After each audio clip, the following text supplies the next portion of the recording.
Today we got combo guards are dead. The fans' favorite archetype in the league. Those scoring guards with deep bags who can flip a game in a matter of minutes. Players who can give you 40 points purely off jumpers. Players who can get a shot off against any defense, any player. But what if I told you that archetype is officially dead? The 2025 NBA offseason has been a quiet one, but that doesn't mean we haven't learned a lot. And one thing has clearly stood out. The NBA no longer values these scoring guards.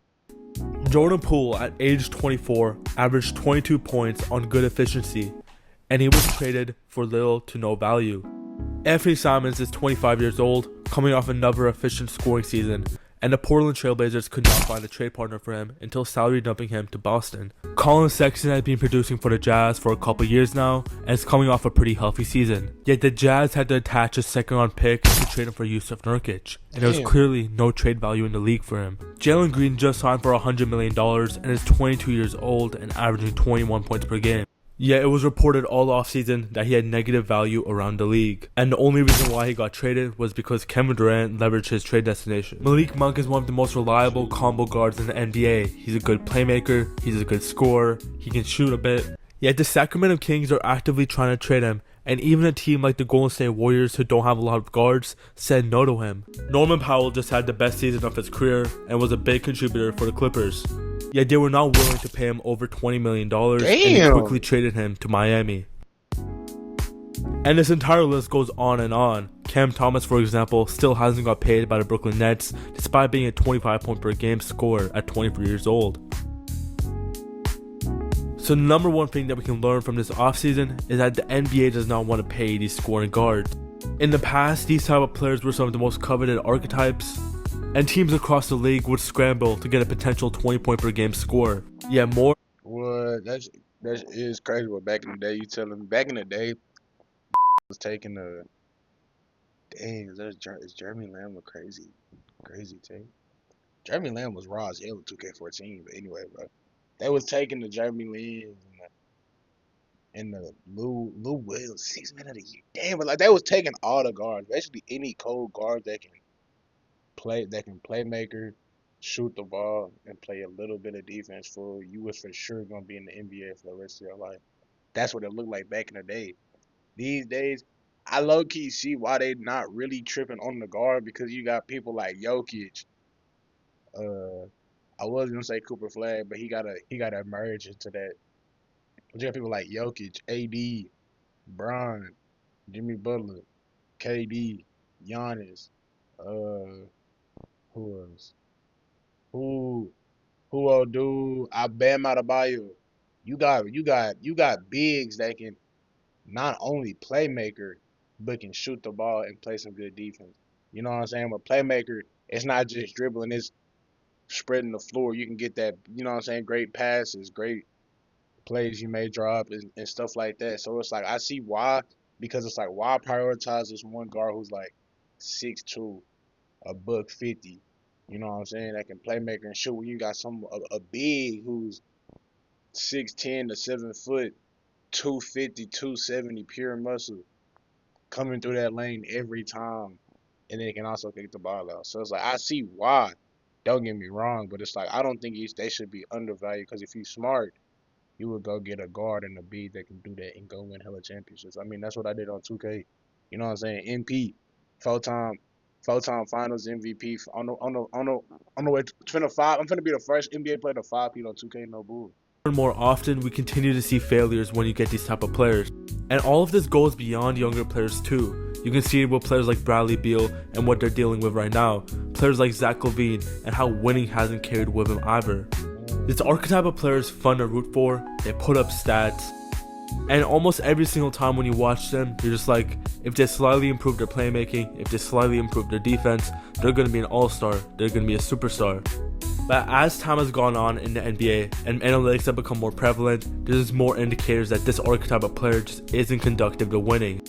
And to answer why this archetype has become less desired, I think it's important to look at the 4 most important parts of basketball in 2025.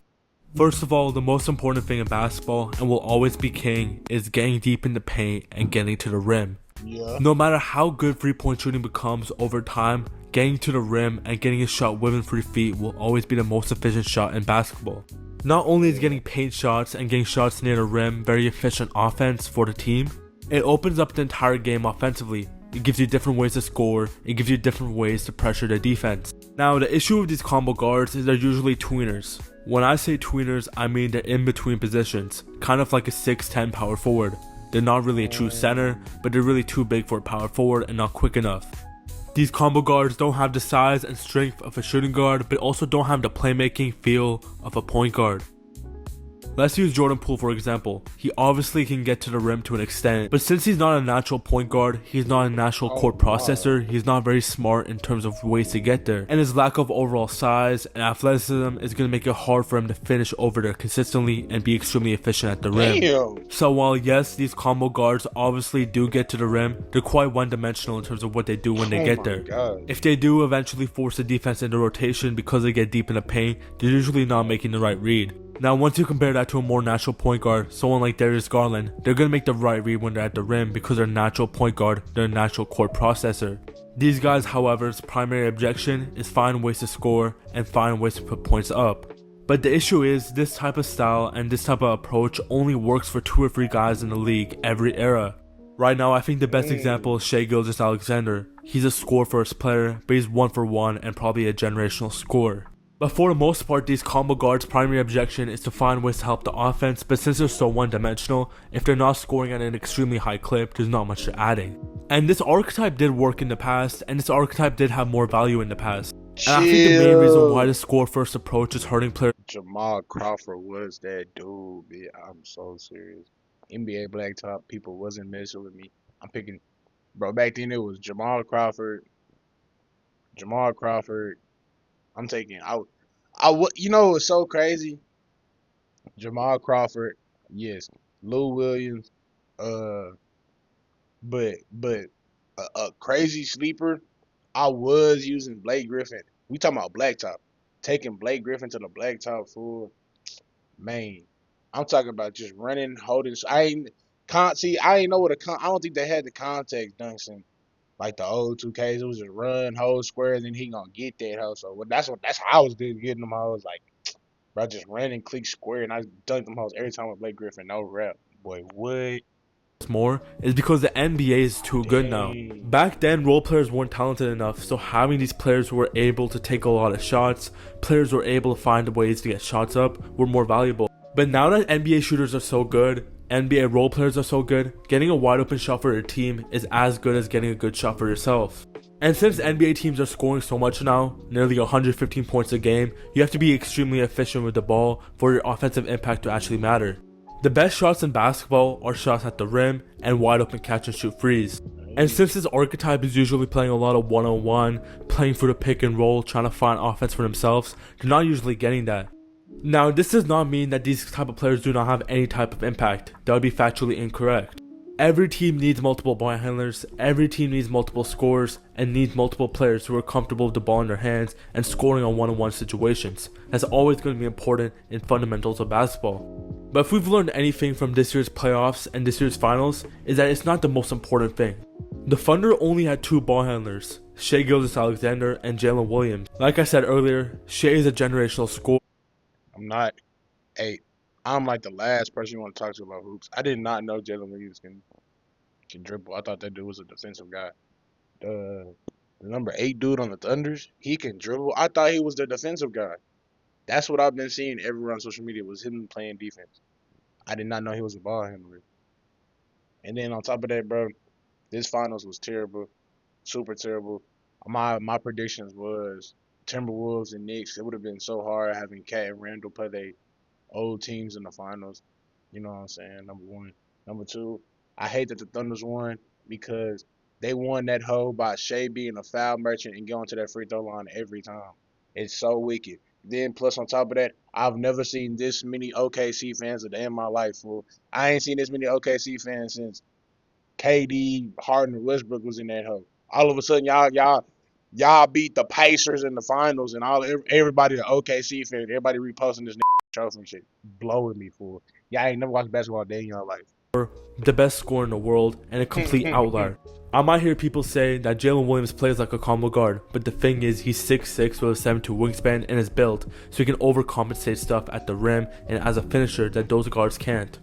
Indiana, on the other hand, is a team built on quick decision makers who create a lot of wide open threes. Guys like Halliburton, TJ McConnell, Andrew Nemhard, they all orchestrate the system where they Hey, that McConnell dude, that white dude, number 9 on the Pacers, boy, him, 00, and number 2, they had the Thunder shaking. I watched it. I watched the final game 7 of that. Hoe. Man, what that white boy was balling, boy. create wide open Oh threes man. consistently. But I did miss one important thing when talking about the Thunder and one of the main reasons why I think this archetype is dying. The most important stat in the NBA has been getting more shots than the other team, getting more possessions than the other team. And that obviously sounds obvious, but that's been amplified more with more analytics. And there's two main ways to get more possessions than other opponents: generating turnovers and getting offensive rebounds. And the issue is these combo guards usually lack both of them. These combo guards usually aren't athletic, they usually aren't big. And ask yourself, what do combo guards do best? It's almost always going to be pull-up shooting. And players who are good pull-up shooters usually have shorter arms, which means they're probably worse defenders. So I laid it out, the 4 most important aspects of basketball right now: getting to the rim and creating good efficient shots, getting wide open catch and shoot threes, generating more turnovers, and generating more possessions. And the big issue here is that these combo guards usually don't fulfill any of them. And we're no longer in the 2000s where there's only 2 or 3 talented players on each team. Your role players can hit tough shots, your center can hit tough shots. Yeah. You no longer need these specialty ball handlers to specifically get up shots. Hey, if you think about it, the game has changed. For like growing up, I used to watch. Growing up, I was always a Dallas Mavericks fan. Like I always rock with Dirk, Jason Kidd, always. But besides them, crazy enough, I was watching the New York Knicks, bro. Like Raymond Felton, Carmelo, Tyson Chandler. It was another dude on there. I'm blank. Amari Stoudemire. Oh my gosh! Like I used to watch the Knicks like a mud, and even though Raymond Felton was their ball handler, and he was kicking that hoe out to Melo, and Melo was sparking them hoes for him. He not capping like the Knicks. The Knicks back then was their starting lineup. So Felton, Melo, Gibson, no not Gibson, Tyson Chandler, Amari Stoudemire. When they wasn't on the floor, when they wasn't on the court, you was thinking, the Knicks probably finna go like on a 17-2 run. The Knicks finna have to put their starters in to catch up on some shit. You feel me? Like that's what it was back in the day. These days, every team got at least 4 on the bench who can give you 30, which is like wicked as hell. Fool, like it's wicked, bro. I ain't gonna lie, it's wicked. For your team. Pull-up shooting has become extremely advanced in the NBA, but it's still by far the least efficient shot in the league, and you're not putting that much pressure. So having guards like Jordan Poole, Anthony Simons, Cam Thomas spam a bunch of pull-up shots isn't doing much for your offense. And I think overall it just becomes much more harder to justify paying these guys in today's CBA. Really, you're only going to be paying 3 or 4 guys on big contracts, and everyone else is going to be surrounded on MLEs and shorter deals. So I think going forward, we're going to see a lot of teams just give these players 2 or 3 years and see if they're truly special. If they see the potential for them to become an outlier, like a Donovan Mitchell, Shai Gilgeous-Alexander, Devin Booker, they probably develop them and give them the max. But I think for the most part, teams are going to be scared for the next Emmanuel Quickley situation, the next Jalen Green situation, where you pay a guy too early and they don't really show star potential. And I think we're going to see guys like Cam Thomas get iced out from new contracts more and more often. Now, if there's any archetype in the league that I think is going to benefit the most off this, I think it's going to be defensive guards, and I think they're going to get drafted higher and higher, like the Oklahoma City Thunder have done over the last few years. Now, the thing is that this archetype, like Yes, bro. We need more Pat Beverly Bills. We need more Sean Payton Bills, bro. We need more Isaiah Thomas Bills, bro. We need lockdown. We need more Thompson twin Bills, fool. We need more lockdown defenders coming to the guard spots. Preferably the one, fool. I'm tired of seeing the twos locking shit down. I'm tired of seeing the threes locking the ones and the two down. Give me a Pat Beverly Thompson twins build at guard, locking shit. I'm talking about straight clamps. I'm talking about like Pat Bev guarding Lonzo Ball in his rookie game. We need more guards who can lock shit, bro. Watch, bro. Watch, bro. Give me more Marcus Smart builds, bro. Like for real, bro. Every single archetype in the league still has value. Jordan Poole helped the Warriors win a championship in 2022, but it was on a rookie contract. There was a time where traditional centers were outlawed out of the NBA and no one was paying them. There was a time in the league where teams were scared to pay specialty shooters. I think like everything in life and in the NBA is going to evolve, and we're going to see a new generation of these guards. But for the short term, and specifically this season, it looks like this archetype has officially been blacklisted from the NBA. 99% of you guys watching are not subscribed, and I'd Dang, fool. If you a hooper or like you big in the hooping world, like you live, breathe, eat basketball, fool. Let me know if he missed, hit, you know what I'm saying, left something out, you know what I'm saying. Just let me know something, fool, because like, I ain't gonna lie again, bro. Football my specialty. I know a little bit about basketball, you know, the basics and whatnot, but I ain't really all that into basketball. You know, I'm a casual when it comes to basketball, you know. But again, like drop something, bro. Let me know something, bro. Let me know some hoop knowledge, fool.